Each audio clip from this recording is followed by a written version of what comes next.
Magandang araw po mga kababayan. Welcome po sa Pinilakan Lakbay. Ayan, naway safe po ang lahat.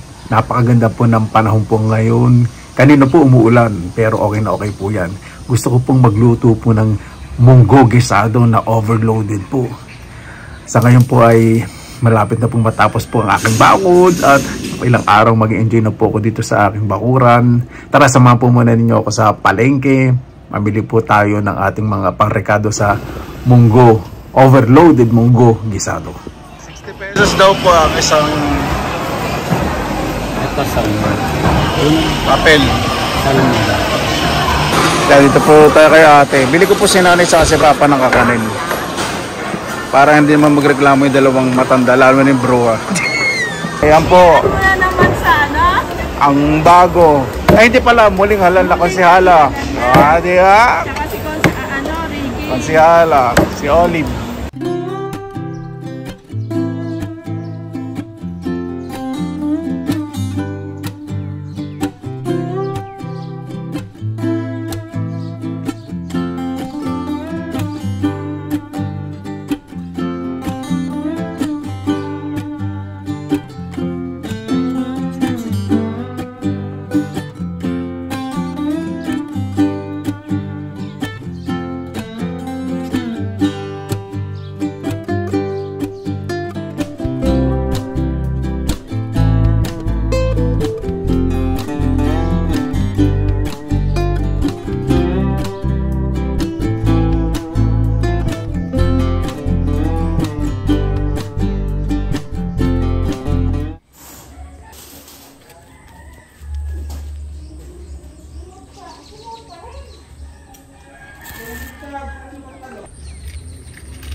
Nagpigaan po ng ulo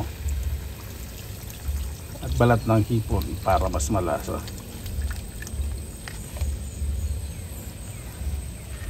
Saan natin lagay ang hipon.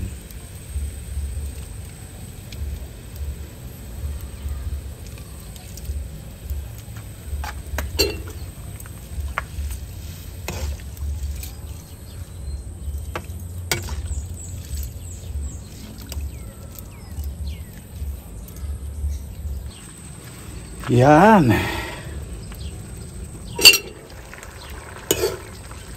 Talagay ko na po ang tinapa. Nilagyan ko ng konting tubig dahil medyo natutuyuan yung munggo.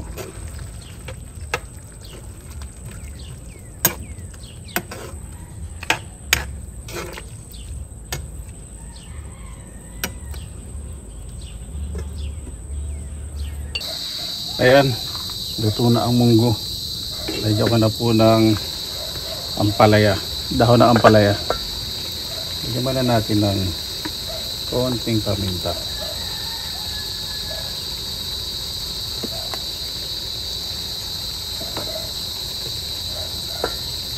Lagyan natin mabuti. Yung gusto ko hindi masyadong maraming sabaw.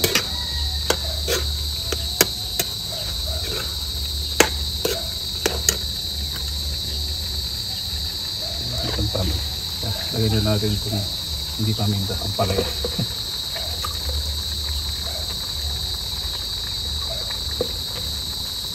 Parang konting tubig.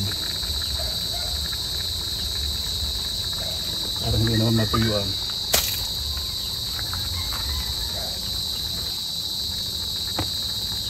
Haluin na po natin.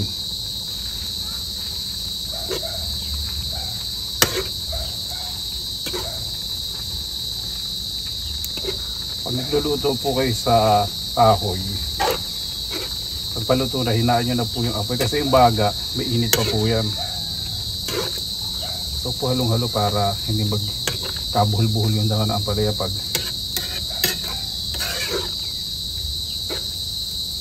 kinain. Yan. Pakulaan lang po natin. Ayaw ko ma-overcook yung dahon ng ampalaya. Ina po natin. Ayun, napaganda po talaga ng resulta kapag luto sa kahoy. Yan, luto na po yung munggo. Pag luto na po ang ganyan, lalagay na po ako ng chicharon. Kasi pag nilagay ko po yung chicharon sa umpisa, malalamog. Eto pag luto, ay, mali, isama yung papel, excuse me. Tingnan po natin ang dahan-dahan. Huwag lang po yung halong-halo para naghahalo ng pambuhos ng poste. Kailangan matapang ang semento, hindi po ganun. Yan lang po yan.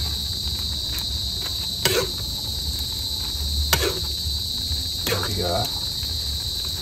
Hindi ko na po nilagyan ng tokwa dahil nakalimutan kong bumili. Kaya na po ito, di ba? Overloaded na yan. Napakasarap. Yan, ready na po yan. Kaya na po tayo. Mabuhay yan! Maraming salamat naman po sa Panginoon. Nagkasama-sama na naman po tayo. Naway safe po ang God. Bago po tayo mag-umpisa, pasalamatan po muna natin ang Panginoon. Panginoon, maraming salamat na naman po sa biyayang binigay niyo po sa amin na ibigay at ibibigay sa araw po na to. Naway ang bawat isa nakaraos po isang araw ng safe o mag-umpisa po ng araw na safe. Kaya na po bahala po sa amin na umiral po ang pagpapakumbaba sa puso at isipan ng bawat isa. Sinusunod na po namin sa inyong lahat sa ngalan ni Jesus. Amen. Isa na po natin. Nakamay pa rin po dahil aking kamay pa rin po. Napasok. Alam po yung partos may bagong pasok. Sa kahoy. Alam niyo naman.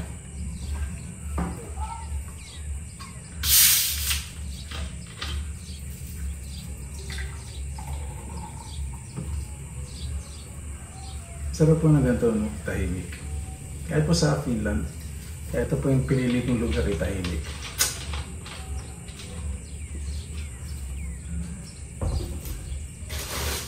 Sarap po talaga minsan nabigay sa Pilipinas yung meron ko yung sariling oras. Napakasarap po ng pakiramdam. Yung uwi nyo, alam nyo pinaghirapan ninyo, sarili ninyo. Marami kayong pangarap. Kumain na tayo, baka mabuhisit kayo. Sabay.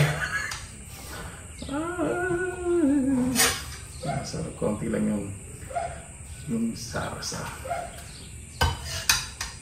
Saganang-sagana sa sahog.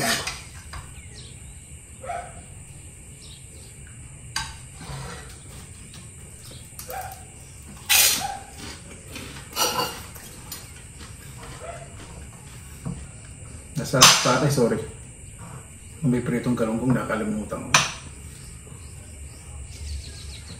Susunod magano po tayo. Tinolang manok at pritong galunggong.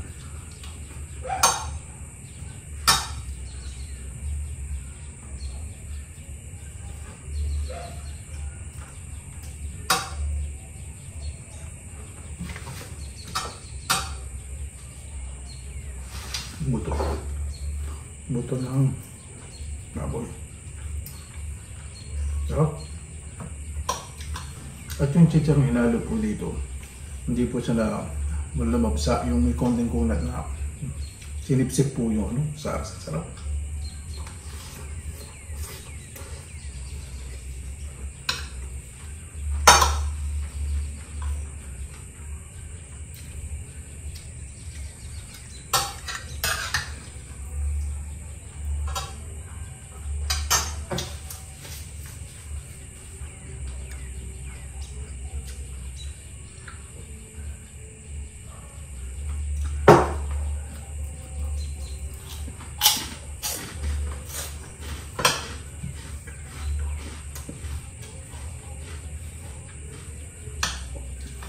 Maraming salamat po sa inyo sa pagsubaybay. Lalo nag-isa po ako nangarap na magkaroon ng bahay. Imagine po ninyo, no? Mula sa Freeland 2018, nag-start po ang Pinilaang Lakbay. 5 years na rin po. Nawala po ang bahay, nangangarap. Kasi ito po tayo magkakasama. Maging mabuti po tayo sa kapwa. Kasi po yung magiging puhunan po natin kaya nasa, lalo na pag malayo po tayo.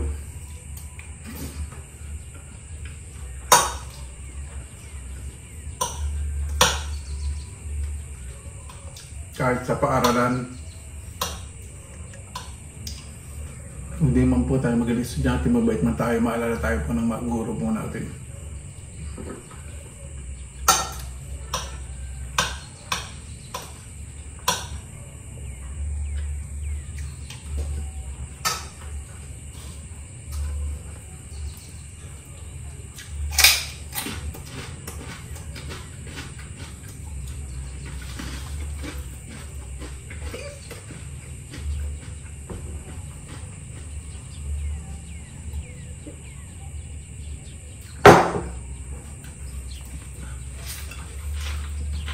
May mga nagkakaraoke po pero malayo pa sa lugar ko.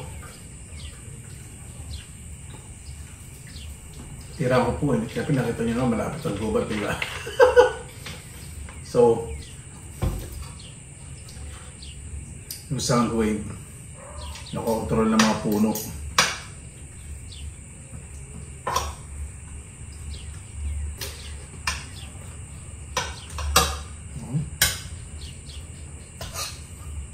Sumama pang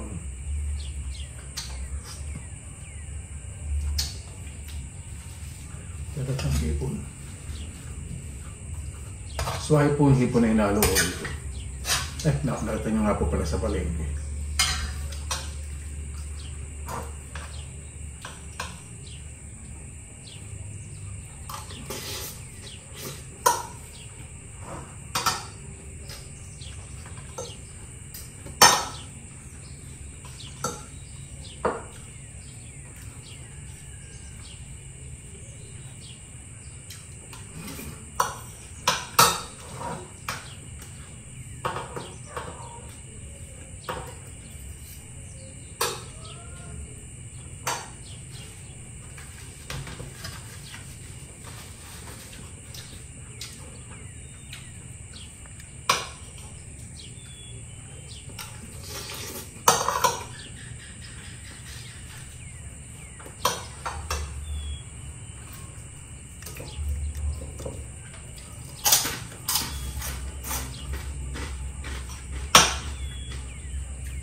Iba talaga pagluto sa kahoy.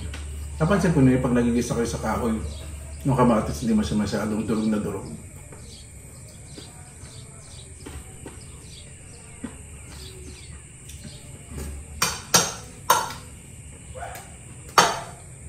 Dahan-dahan saan lumalasas sa pagkain yung bawang sa sibuyas.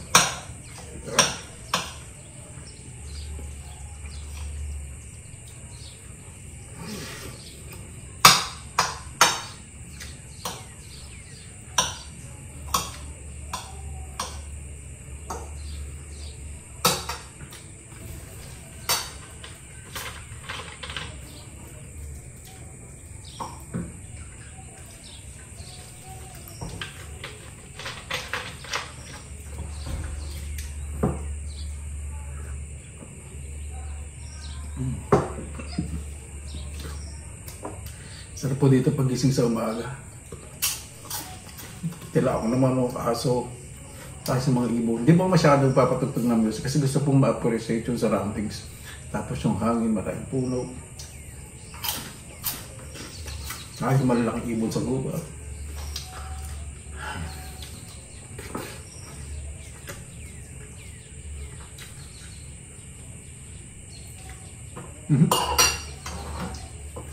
Excuse me. Sorry.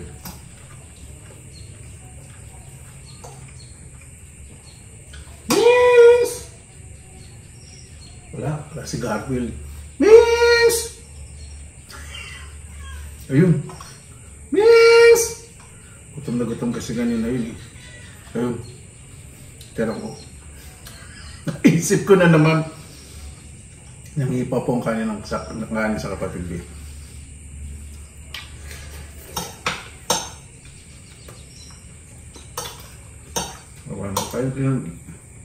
Kayo pindahan ng pala kasi yung pusa ayaw na daw ng pala. Tira ko. Miss! Wala. Miss! Ayun. Dali lang.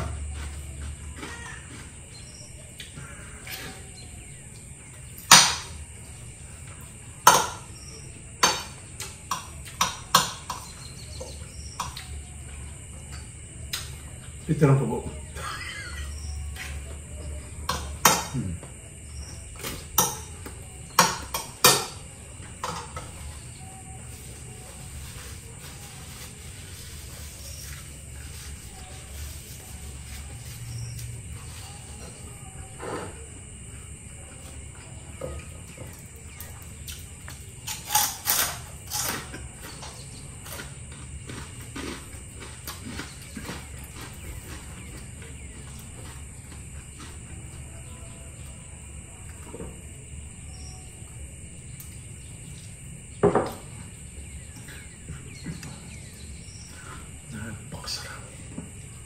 Kata niyo po isa ng pagluto sa munggo.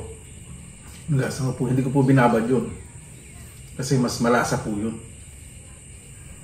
Kasi yung pakukuluan tapos sasalain tapos sa isa wala na po yung lasa ng munggo.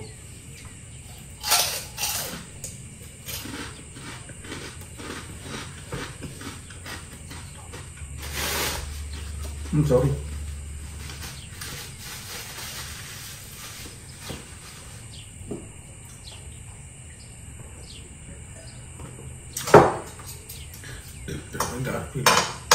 Hindi kumakain ng balat ng hipon ng pusa. Napaka-juicy. Ano ba bago ba tayo magtabas, pasalamatan po muna natin ang Panginoon.